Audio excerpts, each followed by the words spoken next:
पुराने वक्तों की बात है कि एक उस्ताद अपने शागिर्दों को इल्म की रोशनाई दिया करते थे। उनके पास काफ़ी शागिर्द मौजूद थे जो उनसे इल्म हासिल करके आगे पहुंचाया करते थे। एक बार उस्ताद ने अपने शागिर्दों को हिदायत देते हुए कहा कि अब आप लोगों की तालीम मुकम्मल हो चुकी है। आप लोग दूसरों पर बोझ न बन जाना, सीधे रास्ते पर चलना और दूसरों के आगे हाथ न फैलाना और रोज़ी हलाल कमाना। अब आप लोगों को चाहिए कि आप अपने घर चले जाएं और जाकर अपने बाप के पेशे को इख्तियार कर लें।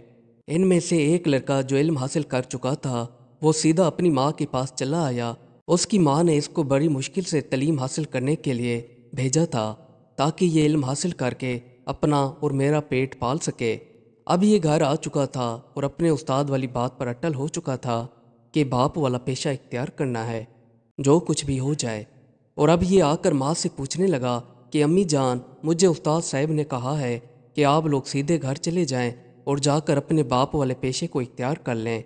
अब आप मुझे बताएं कि मेरे अब्बू का क्या पेशा था, मैंने वही इख्तियार करना है। तो उसकी माँ काफ़ी देर तक टाल मटोल करती रही कि बेटा रहने दो, आपको जो काम अच्छा लगे वही करो, आप अपना पेशा इख्तियार करें, जहाँ आपका दिल करे उस चीज़ पर अमल करो। लेकिन उसका दिल मुतमैन नहीं हो रहा था और उसने कहा कि नहीं अम्मी जान, मुझे उस्ताद साहब ने कहा है कि मुझे अपने वालिद साहब वाला पेशा इख्तियार करना है, चाहे जो भी हो जाए मैंने अपने अब्बू वाला पेशा ही अपनाना है। अब वो माँ की बात मानने से इनकारी हो चुका था। तो आखिर उसकी माँ ने तंग आकर बताया कि तुम्हारे अब्बू एक चोर हुआ करते थे और वो चोरियाँ क्या करते थे, लेकिन बेटा तुम्हें चाहिए कि तुम सीधे रास्ते पर चलो और रिज़्क़ हलाल कमाओ। लेकिन उस लड़के में इल्मी गफलत थी, वो नहीं समझ पा रहा था उसे क्या करना चाहिए। उस्ताद साहब की बात पर अब वो अटल हो चुका था कि मैं अपने बाप वाला पेशा ही इख्तियार करूँगा। अब ये काफ़ी दिनों तक सोचता रहा कि मुझे चोरों के ग्रुप में शामिल होना चाहिए ताकि मैं उनसे चोरी करना सीख लूँ। 2-3 दिन तक यहाँ वहाँ भटकने के बाद चोरों की महफिल में पहुँच गया और ये उनके पास रोज़ाना जाया करता और जाकर उनसे चोरी करने के तरीके सीखता। चोरों ने इसको कहा कि तुम हमारे ग्रुप में शामिल हो जाओ, तो इसने कहा कि नहीं, मैं अकेले ही चोरी किया करूँगा, क्योंकि मेरा बाप भी अकेले चोरी किया करता था और मैंने उसका पेशा इख्तियार करना है। अब ये पूरी तरह से चोरी करने के काबिल बन चुका था। इसने सोचा कि कल अपने मोहल्ले के अंदर चोरी करूँगा। तो जैसे ही शाम हुई तो ये अपने मोहल्ले के साथ वाले घर के अंदर जाने के लिए तैयार हो गया। जैसे ही अंदर जाने लगा तो फिर सोचने लगा कि मैं क्या कर रहा हूँ, मैं तो हमसाये के घर के अंदर जा रहा हूँ, जबकि हमसाये के हकूक़ होते हैं। ये तो मुझे उस्ताद साहब ने तलकीन की थी कि हमसायों को तकलीफ़ नहीं देना। फिर उसने काफ़ी देर तक सोचने के बाद हमसाये के घर से चोरी करने का प्लान कैंसिल कर दिया। फिर ये दूसरे दिन रात को घर से निकल पड़ा और आज इसने इरादा किया कि अपने मोहल्ले में चोरी नहीं करेगा। फिर ये दूसरे मोहल्ले के अंदर चोरी करने के लिए पहुंच गया। वहाँ पर अब ये अंदर जाने ही लगा था तो ख्याल आया कि ये घर तो 3 यतीम लड़कों का है जिनके बाप को गुजरे हुए चंद दिन हुए थे।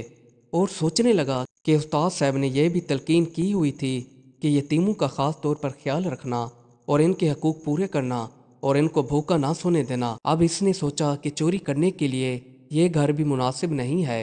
फिर घर चला आया और आकर सो गया और सुबह सवेरे उठकर ये अपने घर से दूर निकल गया और अमीर लोगों के घर ढूंढने लगा ताकि उनके घर चोरी कर सके। चलते चलते ये एक होटल पर जाकर बैठ गया तो इस होटल के सामने एक खूबसूरत महल बना हुआ दिखाई दिया जो काफ़ी शानदार था। यह घर किसी रईस बंदे का मालूम होता था। वहाँ पर एक बंदा बैठा था तो इसने उससे मालूम किया कि ये घर किसका है। तो उसने बताया कि ये घर एक ताजिर का है और वो काफ़ी पैसे वाला बंदा है और इस ताजिर का कोई बेटा नहीं है, बस एक नौजवान बेटी है। अब इसने सोच लिया कि इस घर के अंदर जाकर रात को चोरी करेगा और ये वहाँ से रवाना होकर रात होने का इंतज़ार करने लगा। जैसे ही रात हो गई तो ये दीवार फिलांग कर उनके घर के अंदर जा पहुँचा। महल के अंदर काफ़ी कमरे थे। ये हर कमरे के अंदर जाकर तलाशी करता रहा कि कोई सोना चांदी वगैरह मिल जाए। अब ये बारी बारी हर कमरे में जा रहा था और हर कमरे की तलाशी करने के बाद इसे एक कमरे के अंदर सोने चांदी और नगद पैसों से भरा हुआ एक संदूक मिल गया। इस संदूक में से सारे का सारा सोना चांदी और पैसे निकाल कर इसने एक बैग के अंदर डाल दिए। जैसे ही ये बैग उठाने लगा तो इसे याद आया कि हो सकता है इस ताजिर ने अपने पैसे से गरीबों की मदद ना की हो और ना ही ज़कात निकाली हो। کیوں نہ پہلے ان سب پیسے کا حساب لگا کر غریبوں کا حصہ رکھا جائے۔ پھر یہ گھر کے اندر کاپی پنسل ڈھونڈنے لگا تو اسے ایک کونے میں کاپی پنسل پڑی مل گئی۔ پھر اس نے کاپی پنسل اٹھا کر سارے سونے چاندی اور نقد پیسوں کا حساب کرنے لگا کہ کتنا حصہ زکوٰۃ کا نکال کر غریبوں میں تقسیم کیا جا سکے، پھر یہ پیسے میرے اوپر جائز ہوں گے۔ اب یہ کافی دیر تک حساب کتاب لگاتا رہا اور زکوٰۃ کے پیسے ایک طرف نکال کر رکھتا گیا۔ اس کو کافی گھنٹے بیت چکے تھے اور اوپر سے صبح کی نماز کا وقت ہو چکا تھا تو بہر اذان کی آواز آنے لگی۔ اب اس نے سوچا کہ کیوں نہ حساب کتاب کو ایک طرف رکھ کر صبح کی نماز ادا کر دی جائے تاکہ نماز میں بھی دیر نہ ہو سکے۔ تو اس نے تاجر کے گھر کے اندر ہی وضو کر کے نماز پڑھنا شروع کر دی۔ تو جیسی تاجر کی آنکھ کھلی تو وہ باہر آ کر دیکھتا ہے کہ ایک بندہ نماز پڑھ رہا ہے اور صندوق سے سارے زیورات اور نقدی غائب ہیں جو کہ لڑکے کے پاس رکھی ہوئی تھی۔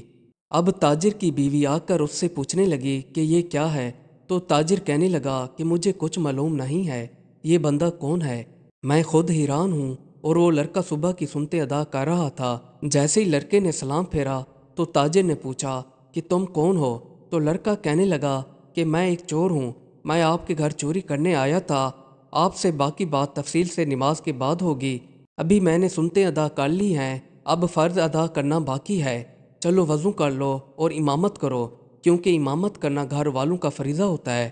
تو وہ تاجر گیا اور وضو کر کے آیا اور اس نے امامت کروائی اور لڑکے نے اس کے پیچھے نماز ادا کی۔ تاجر اور اس کی بیوی یہ سارا ماجرا دیکھ کر اتنے پریشان تھے، ان کی سمجھ سے سب کچھ بالاتر تھا کہ یہ کیسا چور ہے جو چوری کرنے آیا تھا اور ساتھ نماز بھی پڑھ رہا ہے، اور اسے پکڑے جانے کا بھی کوئی خوف نہیں تھا۔ یہ ایسا چور پہلی بار دیکھ رہے تھے۔ جیسے ہی یہ نماز سے فارغ ہوئے تو تاجر نے اس سے پوچھا کہ آخر یہ سارا ماجرا کیا ہے؟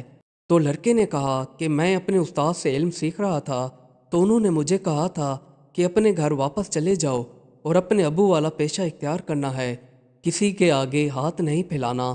تو میں نے اپنے گھر آ کر امی سے پوچھا تو اس نے کہا کہ تمہارا باپ چور ہوا کرتا تھا، تو اس لیے میں نے اپنے باپ کا پیشہ اختیار کر لیا، اور جب میں آپ کے گھر چوری کرنے آیا تو مجھے شک ہوا کہ آپ نے اپنے پیسوں سے زکوٰۃ نہیں نکالی ہوگی اور نہ ہی غریبوں میں تقسیم کی ہوگی، اس لیے میں اس میں سے غریبوں کا حصہ الگ نکالتا رہا تو اتنی دیر ہو گئی، پر ابھی بھی کچھ حصہ باقی تھا۔ تو اسی دوران صبح کی نماز کا وقت ہو گیا تھا تو وہ پڑھنے لگا، پھر اوپر آپ آ گئے۔ تاجر اور اس کی بیوی ساری کہانی جان چکے تھے۔ تاجر نے لڑکے سے کہا تم یہاں پر ٹھہرو۔ تاجر بیوی کو کچھ دور لے گیا اور جا کر اس سے مشورہ کرنے لگا اور آ کر لڑکے سے کہنے لگا کہ میری ایک بیٹی ہے، کیا تم اس سے شادی کرو گے؟ میں تمہیں ایک اچھا کاروبار لگا کر دوں گا اور تم اس سے اپنا اچھا گزر بسر کر سکو گے۔ لڑکے نے حامی بھر لی اور پھر اسی وقت نکاح خواہ کو بلایا گیا اور ان کی شادی کر کے تاجر نے رخصتی کر دی۔ اس سے ظاہر ہوتا ہے کہ تقوی ایک ایسی چیز ہے جو انسان کو ہر برائی سے روکتا ہے۔ مزید اچھی ویڈیوز دیکھنے کے لیے ہمارے چینل کو سبسکرائب کر لیں۔ شکریہ۔